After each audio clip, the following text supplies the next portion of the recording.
Income from salary के इस 16 विभाग में आपका पुनः स्वागत है। हम इस व्याख्यान में जारी रखेंगे अनुलाभों के मूल्यांकन से संबंधित शेष रहे नियमों की जानकारी।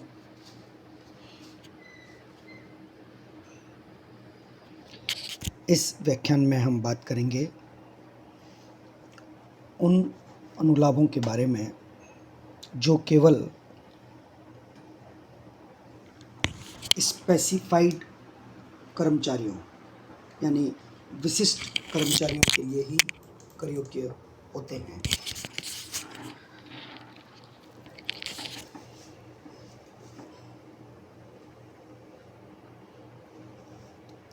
सबसे पहले हम बात करते हैं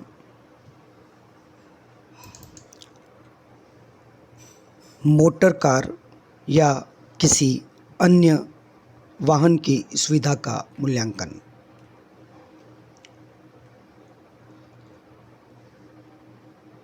मोटर कार की सुविधा का मूल्यांकन ज्ञात करने के दृष्टिकोण से हम एक टेबल अपने सामने रखते हैं और उस टेबल में हम 3 कॉलम बना रहे हैं। कार का उपयोग प्राइवेट पर्पज़ यानी पूर्णतया निजी उपयोग हो। दूसरे नंबर पर हम ले रहे हैं ऑफिशियल पर्पज़ यानी कार का उपयोग कार्यालय के लिए ही आता है। और तीसरे नंबर पर हम लेते हैं जब कार का उपयोग निजी तथा कार्यालय दोनों उद्देश्यों के लिए काम में लिया जाता है। सबसे पहले हम देखते हैं car owned by the employee and expenses made by him. इसका अर्थ है कार कर्मचारी की है और उस कार के खर्चे भी कर्मचारी स्वयं उठाता है। इस परिस्थिति में कर्मचारी को कुछ भी नहीं मिल रहा है, उल्टा कर्मचारी स्वयं के लिए या कार्यालय के लिए या दोनों के लिए अपनी जेब से खर्च कर रहा है। अतः सुविधा है ही नहीं तो मूल्यांकन की आवश्यकता नहीं है। तो प्राइवेट पर्पज़ यानी निजी उद्देश्यों के लिए जब कार काम में आती है it is not a perquisite. Official purpose के लिए काम में आए it is not a perquisite. Private और ऑफिशियल पर्पज़ दोनों के लिए काम में आए तो भी यह परक्यूजाइट नहीं है, अनुलाभ नहीं है। अगली सिचुएशन हम लेते हैं car owned by the employee and expenses are reimbursed by employer. यानी अब थोड़ी सी हम परिस्थिति बदली है जिसमें कार का मालिक तो एम्प्लॉय है, कर्मचारी है, परंतु खर्चों का भुगतान नियोक्ता द्वारा किया जा रहा है। ऐसी परिस्थिति में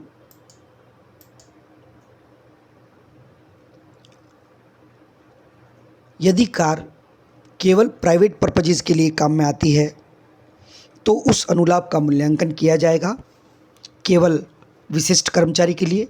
यह बात हमने शुरुआत में ही बात कर ली। और मूल्यांकन करने का नियम ये रहेगा actual expenses of employer. Employer ने जितने खर्चे वास्तव में किए हैं, और यहाँ खर्चे वास्तव में करने का अर्थ ये हो सकता है कि एम्प्लॉयर ने प्रत्यक्ष रूप से स्वयं भुगतान किए हों, या ऐसा भी हो सकता है कि कर्मचारी ने भुगतान किए हों और नियोक्ता से रियम्बर्समेंट यानी पुनर्भरण करवा लिया हो। उसमें से लेस कर दिए जाएंगे amount recovered from the employee. जो भी राशि कर्मचारी से वसूल की गई है वो घटा दी जाएगी। शेष बची हुई राशि को हम कर्मचारी के लिए सुविधा का मूल्य मानेंगे और वह राशि अनुलाभ की राशि होगी और इसे हम कर योग्य वेतन की गणना में सम्मिलित करेंगे। दूसरे कॉलम को हम फिर समझ सकते हैं। जब कार कर्मचारी की है, खर्चे नियोक्ता दे रहा है, लेकिन कार का उपयोग केवल कार्यालय उद्देश्य के लिए आ रहा है तो यह परक्यूजाइट नहीं है, अनुलाभ नहीं है, मूल्यांकन की आवश्यकता नहीं है। लेकिन यहाँ पर हमने एक चीज़ लिखी है सी नोट। सी नोट का अर्थ है कि जब हम नोट नंबर 1 पढ़ेंगे तो इसके लिए आयकर अधिनियम के क्या विशिष्ट व्यवस्थाएं हैं या किन किन प्रावधानों का हमें अलग से पालन करना है, कौन कौन से दस्तावेज हमें मेंटेन करने हैं, इसके बारे में हम विस्तार से चर्चा करेंगे। तीसरे नंबर पर आती है जब कार कार्यालय और निजी दोनों उद्देश्यों के लिए प्रयोग में आती हो, तो उस स्थिति में कार के वास्तविक खर्चों का पहले हम पता लगाएंगे। जब कार के वास्तविक खर्चों का हम पता लगाएंगे, यानी calculate actual expenditure on by employer, उसमें से घटा दिया जाएगा नंबर 1, यदि कार 1600 सीसी या उससे कम क्षमता की है, जिसको 1.6 लीटर कैपेसिटी या उससे कम की भी बोलते हैं,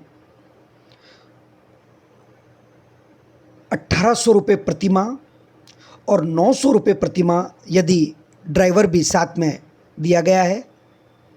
यदि कार की कैपेसिटी 1600 सीसी या जिसे कहते हैं 1.6 लीटर उससे अधिक है तो 2400 रुपये प्रति माह और ड्राइवर भी दिया गया है तो 900 रुपये प्रति माह की दर से यानी या तो ए होगा या बी होगा, इसमें से hire sum as recorded by log book by employer.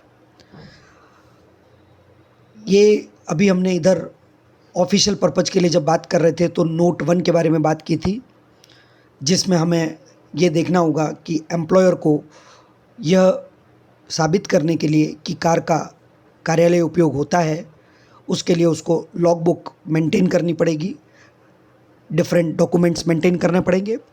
तो यदि नियोक्ता ने ऐसी लॉग बुक का मेंटेनेंस किया है और उसमें खर्चों का जो हिसाब किताब रखा है वह ज़्यादा है तो उस ज़्यादा राशि को हम घटा देंगे। साधारण शब्दों में ये कहें, यदि लॉग बुक मेंटेन नहीं की गई है और कार दोनों प्रयोग में आती है, कार 1600 सीसी तक है, तो वास्तविक खर्चों में से 1800 कार के लिए, उसके खर्चों के लिए और 900 रुपये प्रति माह ड्राइवर के लिए घटा दिए जाएंगे। कार 1600 सीसी से ज़्यादा की है तो 2400 रुपये और 900 रुपये ड्राइवर के घटा दिए जाएंगे। और यदि लॉग बुक मेंटेन की गई है और उसमें दर्शाए गए व्यय 1800 और 2400 रुपये से ज़्यादा दिखाई दे रहे हैं तो हम वास्तविक व्ययों को घटा देंगे। कुल व्ययों में से जब कार्यालयी व्यय घटा दिए गए तो शेष रहे व्यय अपने आप निजी अनुलाभ के मूल्यांकन हेतु प्रयोग किए जाएंगे और इसमें से हम कोई भी राशि जो नियोक्ता ने कर्मचारी से वसूल की है घटा देंगे।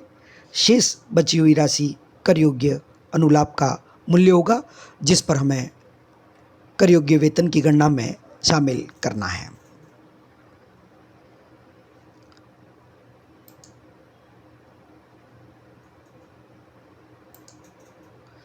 नेक्स्ट आता है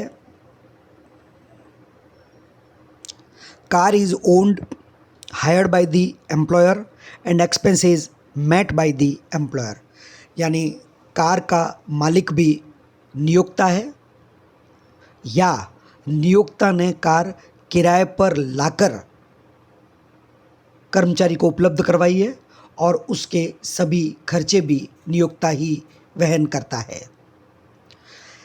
इस कार को यदि केवल निजी प्रयोग के लिए काम में लिया जाए तो उस कार पर किए गए समस्त वास्तविक व्यय एक्चुअल एक्सपेंसेस पता लगाए जाएंगे। इनमें आप ऐड करेंगे, यदि कार का मालिक नियोक्ता है तो कार की लागत का 10%, यह मानते हुए कि इतना मूल्यह्रास होता है, आयकर अधिनियम में 10% की व्यवस्था दी गई है। अगर कार किराए पर ली गई है तो वास्तविक किराया। इन दोनों राशियों को, अगर कार किराए पर ली गई है तो मूल्यह्रास के लिए कोई भी राशि जोड़ने की आवश्यकता नहीं है। इन दोनों राशियों को जोड़ने के बाद उसमें से जो राशि नियोक्ता ने कर्मचारी से वसूल की है उसे घटा दी जाएगी। शेष बची हुई राशि को हम कर योग्य कार की सुविधा का मूल्य मानेंगे और कर योग्य वेतन की गणना में सम्मिलित करेंगे। यदि कार का उपयोग केवल ऑफिशियल पर्पज के लिए है, जिसे हम नोट 1 के संदर्भ में विस्तार से पढ़ेंगे, तो इस सुविधा का मूल्य 0 होगा। यदि कार दोनों उपयोगों के लिए आती है, निजी और कार्यालयी, तो उस केस के अंदर कार 1600 सीसी कैपेसिटी तक है, यानी जिसका इंजन 1.6 लीटर कैपेसिटी तक का है, तो कार की सुविधा का मूल्य 1800 रुपये प्रति माह होगा और ड्राइवर भी यदि दिया गया है तो 900 रुपये प्रति माह होगा। यदि कार का इंजन 1600 सीसी से ज़्यादा है, यानी 1.6 लीटर कैपेसिटी से ज़्यादा, तो इस केस में कार की सुविधा का मूल्य 2400 रुपये प्रति माह होगा और उसमें 900 रुपये प्रति माह और जोड़े जाने हैं यदि नियोक्ता ने ड्राइवर की सुविधा भी उपलब्ध करवा रखी है। यहाँ नोट करने योग्य बात है, nothing is deductible in respect of any amount recovered from employ. यहाँ पर नियोक्ता द्वारा कर्मचारी से कोई भी राशि यदि वसूल की जाती है तो भी उसे घटाया नहीं जाना है, यानी 1800 प्लस 900 या 2400 प्लस 900 इस राशि पर कर्मचारी को कर देना ही देना है प्रति माह। नेक्स्ट आता है, कार इज ओन्ड और hired by the employer and expenses met by the employee. Car का मालिक नियोक्ता है या नियोक्ता ने कार किराए पर ले रखी है, लेकिन उस कार के व्ययों का भुगतान कर्मचारी करता है। ऐसी स्थिति में हम ये समझ सकते हैं कि नियोक्ता ने केवल कार की सुविधा का भुगतान किया है। केवल कार की सुविधा यानी निजी प्रयोग के लिए यदि यह कार काम में आती है तो कार के समस्त वास्तविक व्यय और कार का मालिक नियोक्ता होने पर मूल्यह्रास के रूप में कार की लागत का 10% या यदि कोई हायर चार्जेस किराए पर ली गई कार के लिए चुकाए गए हैं तो उसे जोड़ा जाएगा और ड्राइवर को यदि कोई सैलरी दी गई है, वास्तविक सैलरी, तो उसे भी जोड़ दिया जाएगा और इन सब की राशि को कार की सुविधा का मूल्य माना जाएगा। कार यदि केवल कार्यालय प्रयोग में आती है तो पुनः कोई भी प्रकार की सुविधा का मूल्य नहीं होगा और इसे भी हम नोट 1 के संदर्भ में पढ़ेंगे। यदि कार कार्यालय और निजी दोनों प्रयोग के लिए काम में आती है तो मूल्यांकन लगभग ऊपर जैसा ही होगा, लेकिन क्योंकि यहाँ पर व्ययों का भुगतान कर्मचारी स्वयं करता है तो सुविधा के मूल्य में थोड़ी कमी कर दी गई है। 1600 सीसी कैपेसिटी तक के इंजन वाली कार के लिए सुविधा का मूल्य 600 रुपये प्रति माह और ड्राइवर की उपलब्धता करवाई गई हो तो 900 रुपये प्रति माह। यदि कार के इंजन की कैपेसिटी 1600 सीसी से ज़्यादा है तो 900 रुपये प्रति माह और ड्राइवर के लिए, ड्राइवर प्रत्येक स्थिति में 900 रुपये प्रति माह के लिए ही होगा और यहाँ पर भी कर्मचारी से यदि किसी भी प्रकार की कोई राशि रिकवर की जाती है तो उसे भी घटाने की आवश्यकता नहीं है।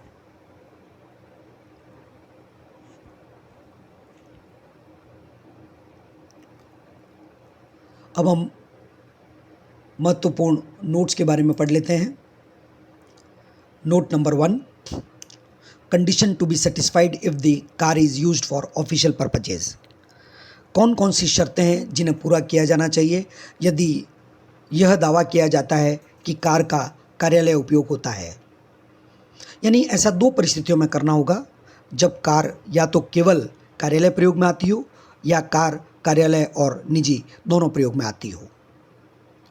The employer has maintained complete details of journey taken for official purpose which में include date of journey, destination, mileage and the amount of expenditure incurred thereon। यानी या तो नियोक्ता ने संपूर्ण लेखे रखे हों जब जब भी यात्राएं की गई है कार्यालय उद्देश्य के लिए, और संपूर्ण लेखे रखने का मतलब है कब यात्रा की गई, उसकी दिनांक, जगह, क्या माइलेज रहा यानी कितनी दूरी थी, एंड कितना वास्तव में व्यय हुआ। The employer gives a certificate to the effect that the expenditure was incurred wholly and exclusively for the performance of official duties। इसके साथ ही एम्प्लॉयर को यह सर्टिफिकेट भी देना पड़ेगा कि यह जो व्यय है वह पूर्णतया और केवल कार्यालय ड्यूटीज़ को पूरा करने के लिए काम में लिया गया। Content of the log book, complete details of journey such as date of journey, destination, mileage and amount of expenditure incurred. यानी एक लॉग बुक मेंटेन करनी पड़ेगी जिसके कॉलम्स होंगे यात्रा की पूर्ण जानकारी देने के लिए, यात्रा की दिनांक, जगह, दूरी और कितना व्यय किया गया। The principle of arms length price will apply while car taken from related parties. यदि रिश्तेदारों से कार किराए पर ली जाती है तो वहाँ पर जो मर्जी आए वह किराया यानी कम या ज़्यादा नहीं मान करके आयकर अधिनियम में आर्म्स लेंथ यानी उचित दूरी का नियम लागू किया जाता है, जिसका अर्थ ये होता है कि यदि वह रिश्तेदार नहीं होता तो ऐसी परिस्थिति में उस कार का उचित किराया कितना होता या उचित व्यय कितने होते, उसे ही आयकर अधिनियम के प्रावधानों के अनुसार व्यय माना जाएगा। Note number 2, where more than one car is being provided for use for employee or member of his family, then valuation will be as under। यदि एक से अधिक कार नियोक्ता द्वारा कर्मचारी को दे दी गई है तो उस केस में नियोक्ता द्वारा कर्मचारी को दी जाए या कर्मचारी के किसी भी पारिवारिक सदस्य को उसको काम में लेने के लिए दिया जाए तो उस केस में जो नियम काम में लिए जाएंगे वो इस प्रकार है। Only one car will be valued as partly used for official purpose and partly for private purpose. यानी केवल एक कार को कार्यालय और निजी दोनों उद्देश्यों के लिए प्रयोग में आ रही है ऐसा माना जाएगा। Other cars will be valued as fully used for private purposes. शेष रही सभी कारें जो कर्मचारी को नियोक्ता द्वारा उपलब्ध कराई गई है उन सबको निजी उद्देश्यों के लिए काम में ली जा रही है ऐसा मान लिया जाएगा। इसका मतलब यह है जितनी भी कारें नियोक्ता द्वारा कर्मचारी को उपलब्ध करवाई गई है उनमें से एक कार निजी और कार्यालय दोनों उपयोग की मानकर नियमानुसार उनका मूल्यांकन करेंगे और शेष सभी कारों को निजी उपयोग की मानकर उनका मूल्यांकन किया जाएगा। Note number 3, car facility between office to residence and back shall not be regarded as a benefit and is not chargeable to tax at all. यदि कार की सुविधा केवल नियोक्ता द्वारा कर्मचारी को घर से लाने ऑफिस तक और ऑफिस से घर छोड़ने के लिए दी जाती है तो यह कर्मचारी को किसी प्रकार का कोई फ़ायदा नहीं पहुंचाती, इसलिए इसे अनुलाभ नहीं माना जाएगा और इस पर किसी प्रकार का कोई कर नहीं लगाया जाएगा। Note number 4, vehicle other than car owned by employee and running and maintenance met or reimbursed by employer. यदि कार के अलावा कोई भी अन्य वाहन जो कर्मचारी का है और उसको चलाने, उसको मेंटेन करने आदि के सभी व्यय नियोक्ता द्वारा खर्च किए जाते हैं या नियोक्ता द्वारा जिनका पुनर्भरण किया जाता है। If used for official purposes fully exempt. यदि ऐसा वाहन केवल कार्यालय उपयोग के लिए काम में आता है तो पूर्णतः कर मुक्त होगा, लेकिन इसे भी उपरोक्त नोट 1 के संदर्भ में हम बात करेंगे। If used for private purposes, then expenses met by employer is fully taxable as per QJIT। यदि इस वाहन का उपयोग केवल निजी उपयोग में आता है तो संपूर्ण व्यय जो नियोक्ता ने किए हैं वो सुविधा का मूल्य माने जाएंगे और कर योग्य होंगे। If partly used for office, that means partly used for private purposes also. यदि आंशिक रूप से कार्यालय और आंशिक रूप से निजी प्रयोग में वह वाहन काम में लिया जाता है, तो actual expenditure incurred by the employer ज्ञात करेंगे सबसे पहले कि नियोक्ता ने वास्तव में कितने व्यय किए हैं, उसमें से घटा दिया जाएगा 600 rupees per month or hire sum for official purpose 600 रुपये प्रति माह, या यदि ऑफिशियल पर्पज के लिए ज़्यादा व्यय हुआ है, यहाँ पर भी लिखा नहीं है लेकिन ध्यान देना है, यहाँ नोट नंबर 1 के संदर्भ में हम बात करेंगे, जहाँ संपूर्ण लेखा अगर रखा गया है तो ज़्यादा व्यय होने पर उस ज़्यादा व्यय को घटा दिया जाएगा। और यदि इस सुविधा को देने के बदले में नियोक्ता द्वारा कोई भी प्रकार का अमाउंट कर्मचारी से वसूल किया गया है तो उसे भी घटा दिया जाएगा, शेष रही राशि को कर योग्य सुविधा का मूल्य माना जाएगा। Note 5, car facility between office and residence. The use of motor car by an employee for the purpose of going from residence to the office or from office back to residence is not chargeable to tax at all. ये बात हम note number 3 में भी पढ़ चुके हैं, लेकिन यहाँ ये रिपीट हो गई है। केवल यहाँ मोटर कार की हम बात नहीं कर रहे हैं। मोटर कार के अलावा कोई भी और वाहन यदि केवल कर्मचारी को रेजिडेंस से घर, घर से ऑफिस और ऑफिस से घर जाने के लिए उपलब्ध करवाया गया है तो इसे सुविधा नहीं माना जाएगा, और जब यह सुविधा नहीं मानी जाएगी तो इस पर किसी प्रकार का कोई कर नहीं लगाया जाएगा।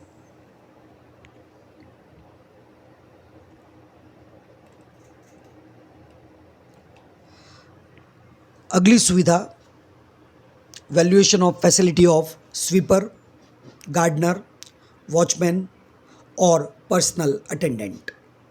Rule 3 sub section 3। यदि नियोक्ता द्वारा कर्मचारी को स्वीपर, गार्डनर, फरास, माली, चौकीदार या अन्य व्यक्तिगत नौकर की सुविधा उपलब्ध करवाई है तो उस सुविधा का मूल्यांकन इस प्रकार ज्ञात करेंगे। सबसे पहले हम देखेंगे ऐसे सर्वेंट का अपॉइंटमेंट किसने किया है। यदि ऐसे सर्वेंट का अपॉइंटमेंट एम्प्लॉयर नियोक्ता ने किया है या एम्प्लॉय ने किया है, taxable value of perquisite, actual cost to the employer is taxable as perquisite, यानी नियोक्ता ने जो भी पैसा वास्तव में खर्च किया है वह कर योग्य सुविधा का मूल्य होगा। लेकिन यह केवल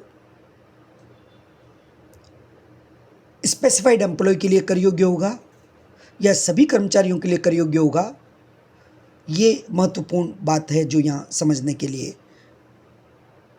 यदि एम्प्लॉयर ने इन सभी सर्वेंट्स का अपॉइंटमेंट किया है तो केवल और केवल विशिष्ट कर्मचारियों के लिए कर योग्य है, परंतु यदि इनकी नियुक्ति कर्मचारी ने स्वयं की है तो नियोक्ता द्वारा किए गए समस्त व्यय सभी कर्मचारियों के लिए कर योग्य होंगे, क्योंकि वो यहाँ पर इस सुविधा के शीर्षक में ना आकर employees obligation paid by employer, जो हम पहले पढ़ चुके हैं, कर्मचारी के दायित्वों का नियोक्ता द्वारा भुगतान, क्योंकि जब सर्वेंट का अपॉइंटमेंट कर्मचारी ने किया है तो उसको वेतन चुकाने की जिम्मेदारी, दायित्व कर्मचारी का होगा, और उस दायित्व का भुगतान यदि कर्मचारी का दायित्व का भुगतान नियोक्ता कर देता है तो उस पर employees obligation paid by employer का नियम लागू होगा और सभी कर्मचारियों के लिए यह राशि कर योग्य हो जाएगी। Note number 1, if rent free accommodation owned by the employer, यदि नियोक्ता ने अपने स्वामित्व का कोई मकान किराए से मुक्त रहने के लिए कर्मचारी को दिया है विथ गार्डनर, माली की सुविधा के साथ, then gardener salary and maintenance cost of garden shall not be taxable, तब माली और गार्डन को यानी बगीचे को मेंटेन करने की जो लागत आएगी, खर्चा आएगा, वह अलग से कर योग्य नहीं होगा, क्योंकि वह कर मुक्त मकान की सुविधा का ही भाग होगा। और जब हम कर मुक्त मकान की, किराए से मुक्त मकान की सुविधा का मूल्यांकन करेंगे तो वहाँ के नियमों के अनुसार हम मूल्यांकन कर लेंगे जो सभी कर्मचारियों के लिए कर योग्य होगा। लेकिन ऐसे केस में गार्डनर और उस गार्डन की मेंटेनेंस की जो लागत है उसे सुविधा का मूल्य नहीं माना जाना है। Note number 2, any amount charged from the employee for such facility shall be reduced from above value. ये नियम बहुत ही सामान्य है जो बार बार हम पढ़ते हैं। यदि नियोक्ता द्वारा कर्मचारी से कोई भी प्रकार की राशि वसूल की जाती है तो सुविधा का मूल्य ज्ञात करने के बाद में उसे घटा दिया जाएगा। इसका हम सभी जगह पर एक ही नाम देते हैं।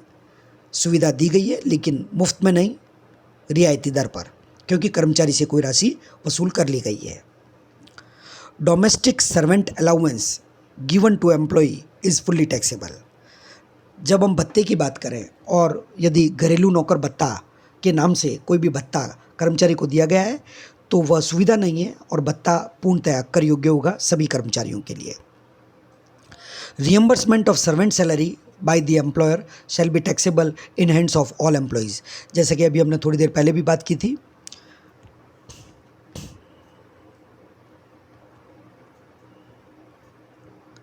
Taxable in the hands of all employees, ये जो नीचे सेकंड नंबर पर लिखा गया है। यदि घरेलू नौकर को नियुक्ति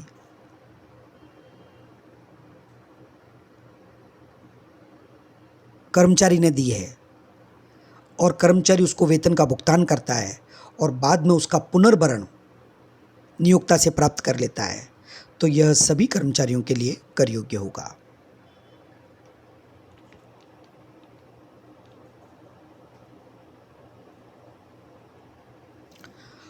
नेक्स्ट है valuation of facility of gas, electricity and water, rule 3 subsection rule 4। सबसे पहले हम देखेंगे facility is in the name of employee, यानी जो सुविधा दी जा रही है उस सुविधा के बिल एम्प्लॉय के नाम में आते हैं। गैस का बिल, बिजली का बिल, पानी का बिल।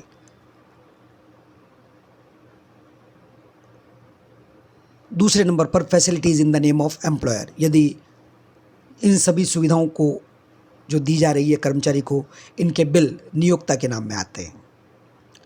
दूसरे नंबर पर हम देखेंगे taxable value of perquisite, facilities provided from own resources, own sources, यानी नियोक्ता ने अपने स्वयं के स्रोतों से सुविधा उपलब्ध करवाई है। जैसे एक बिजली कंपनी ने अपने कर्मचारियों को बिजली की सुविधा मुफ्त में दे रखी है क्योंकि वह स्वयं के उत्पादित स्रोतों से सुविधा उपलब्ध करवाई जा रही है। और दूसरे नंबर पर होता है facilities provided from other agency, यानी किसी अन्य संस्था से ये सारी सुविधाएं ली जाती है और कर्मचारी को उपलब्ध करवाई जाती है। तो जब हम वैल्यूएशन करेंगे तो नियोक्ता के अपने स्रोतों से जब सुविधा का कर्मचारी को उपलब्ध करवाया जाना सिद्ध हो जाता है तो नियोक्ता के उन सुविधाओं को दिए जाने पर जितनी उत्पादन की लागत आई है, वास्तविक लागत, वह कर्मचारी के लिए कर योग्य मूल्य होगा यदि कर लगाया जाएगा तो। और यदि किसी अन्य संस्था से ये सुविधाएं लेकर कर्मचारी को दी गई है तो जो उस अन्य संस्था ने राशि वसूल की है उस राशि को सुविधा का मूल्य माना जाएगा। यहाँ पर पुनः हम समझ लेते हैं, यदि बिल कर्मचारियों के नाम में आ रहे हैं यानी सुविधा कर्मचारी की स्वयं की है और वह उसके पैसे नियोक्ता से लेता है तो यह सुविधा एम्प्लॉयज़ ऑब्लिगेशन बाय एम्प्लॉयर के हेड में आती है, जिसे हम पहले भी पढ़ चुके हैं, और यह सभी कर्मचारियों के लिए कर योग्य होगी। जबकि यदि एम्प्लॉयर के नाम में सुविधाएं हैं तो यह केवल स्पेसिफाइड एम्प्लॉयज़ के लिए ही कर योग्य होगी। और कर योग्य होगी तो मूल्यांकन करेंगे तो देखेंगे कि वह सुविधा नियोक्ता ने अपने स्रोतों से दी है या बाहरी एजेंसी से लेकर दी है। अपने स्रोतों से दी है तो वास्तविक उत्पादन लागत, और बाहरी एजेंसी से लेकर दी है तो जितना उसने भुगतान किया है। यहाँ पर भी एक बात नोट करने योग्य है, where the employee is paying any amount for such facility the amount so paid by employee shall be reduced from the value determined above.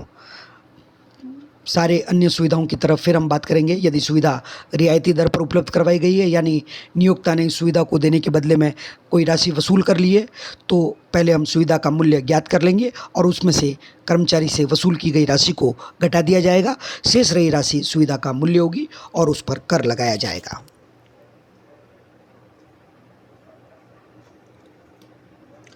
Next है वैल्यू ऑफ फ्री और कंसेशनल एजुकेशनल फैसिलिटी। यदि नियोक्ता द्वारा कर्मचारी को या कर्मचारी के पारिवारिक सदस्यों को शिक्षा की सुविधा मुफ्त में या रियायती दर पर दी जाती है, तो उसका मूल्यांकन कैसे किया जाएगा, इससे संबंधित नियमों को अब हम जानने की कोशिश करते हैं।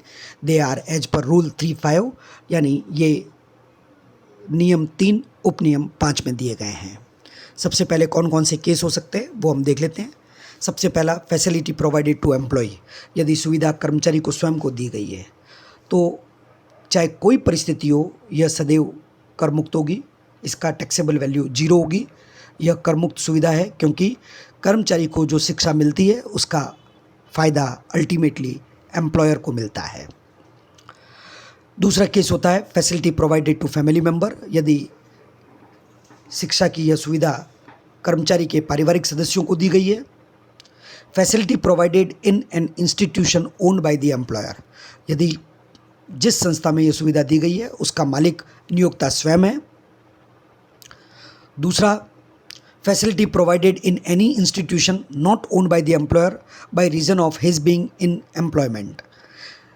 हालांकि जिस संस्था में यह सुविधा दी गई है वह नियोक्ता का नहीं है, उसका मालिक नियोक्ता नहीं है, परंतु कर्मचारी के परिवार के सदस्यों को यह सुविधा इसलिए मिली है क्योंकि वह इस नियोक्ता के पास एम्प्लॉयमेंट में है, नौकरी में है। इसका अर्थ हम ऐसे समझ सकते हैं कि नियोक्ता ने इस सुविधा की व्यवस्था कर रखी है, किसी संस्था से संपर्क कर रखा है कि हमारे कर्मचारियों के बच्चे आपके यहाँ पर जब पढ़ने आएंगे, उनके पारिवारिक सदस्य जब आपके यहाँ पर पढ़ने आएंगे, तो यह आप उनसे कोई प्रकार की फ़ीस आदि वसूल नहीं करेंगे। तो यूँ कह सकते हैं इस सुविधा की व्यवस्था नियोक्ता ने की है, हालांकि संस्था नियोक्ता की स्वयं की नहीं है। Child of the assessee. यदि यह सुविधा नियोक्ता के स्वयं के बच्चों को दी गई, कर्मचारी के बच्चों को दी गई है। Cost of such education in similar institution subject to an exemption of ₹1000 per month पर चाइल्ड शैल बी टैक्सेबल। यानी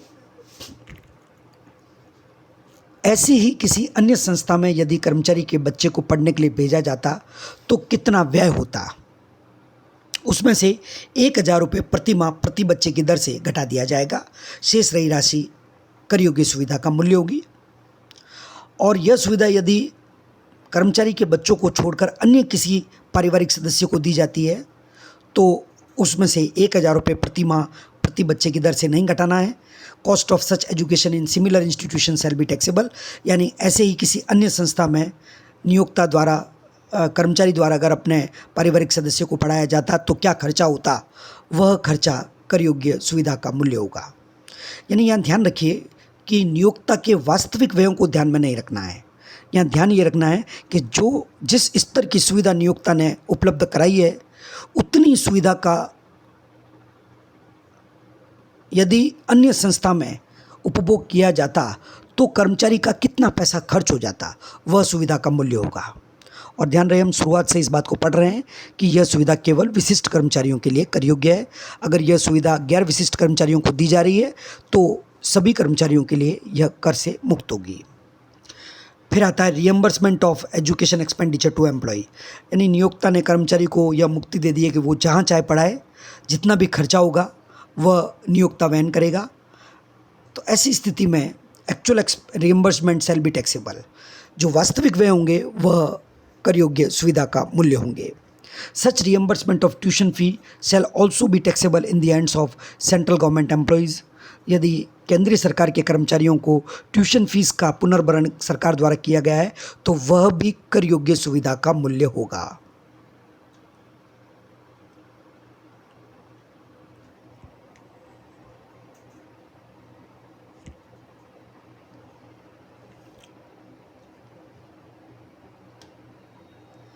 अभी इन नियमों के और विस्तार से व्याख्या की आवश्यकता है।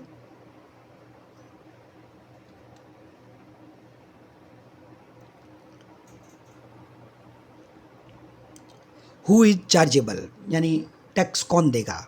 जैसा कि हम बात करते हैं, कई बार हमें देखना पड़ता है कि कुछ परिस्थितियाँ ऐसी होती हैं जहाँ सभी कर्मचारियों को कर देना होता है, और हम जो इस व्याख्यान में जानकारी प्राप्त कर रहे हैं वह विशिष्ट कर्मचारियों के लिए है, परंतु नियम आपस में संबंधित होते हैं तो हमें दोनों को साथ साथ में पढ़ना होता है। In case of reimbursement or school fee of family member of the employee paid by the employer directly to the school, यह सुविधा सभी कर्मचारियों के लिए कर योग्य होगी। इन एनी अदर केस यह केवल विशिष्ट कर्मचारियों के लिए कर योग्य होगी। Note number 1, ₹1000 per month per child shall be exempt without any restriction on number of children। 1000 रुपये प्रति माह प्रति बच्चा की दर से जो कर मुक्त राशि हम घटाएंगे सुविधा के मूल्य में से, वह बच्चों की संख्या पर निर्भर नहीं करती है।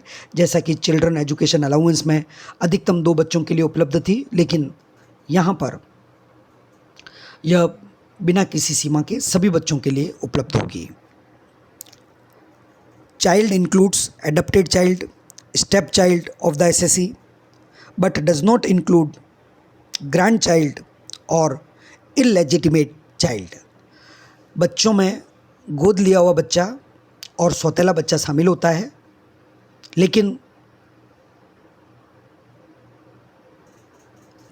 पोता, दोहिता, पोती, दोहिती और अवैध बच्चे इसमें शामिल नहीं किए जाते। Next, any amount charged from the employee for such facility shall be reduced from the above value. यह बात हम पहले से ही जानते हैं। अगर कोई भी प्रकार की राशि कर्मचारी से वसूल की गई है तो वो घटा दी जाएगी।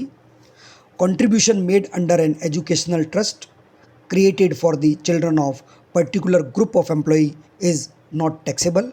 यदि कोई एजुकेशनल ट्रस्ट नियोक्ता ने बनाई है और उसमें कोई भी प्रकार का योगदान देता है जो कर्मचारियों के बच्चों के लिए या कर्मचारी की सुविधा के लिए है, तो उसमें दिया गया योगदान कर्मचारियों के लिए कर योग्य नहीं होगा।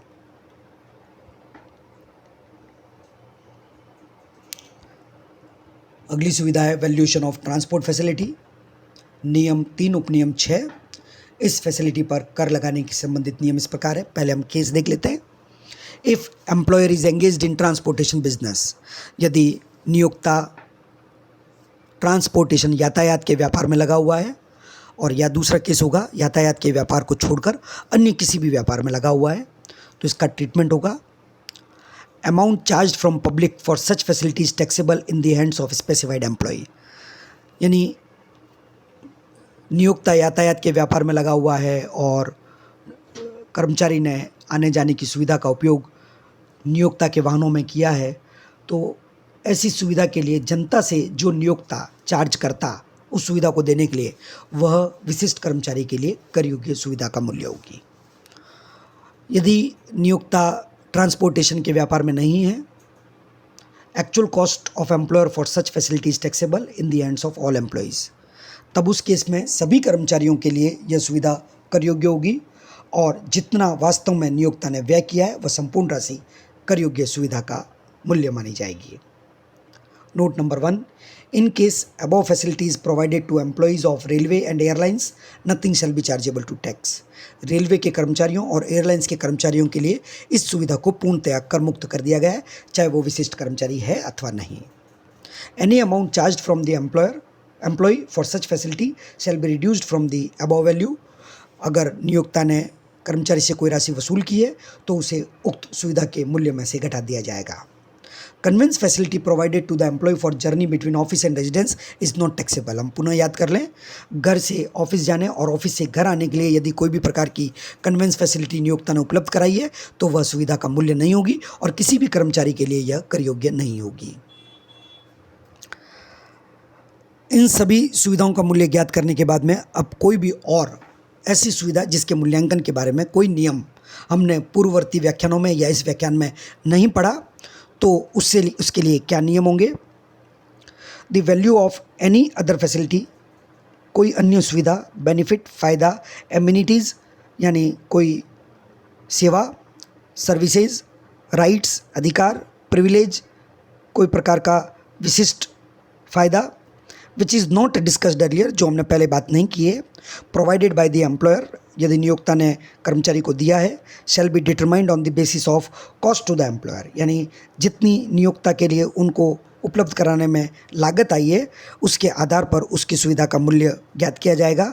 Under an arm's length transaction, एक उचित दूरी के सिद्धांत के आधार पर इस व्यवहार को मानते हुए, as reduced by the employee's contribution, जिसमें से नियोक्ता ने कर्मचारी से जो राशि वसूल की है, कर्मचारी ने जो योगदान दिया है उसे घटा दिया जाएगा। That is amount recovered from employ by employer for providing the facility if any, यदि कोई राशि वसूल की है नियोक्ता ने कर्मचारी से, उसको घटाकर शेष रही राशि सुविधा का मूल्य होगी। धन्यवाद।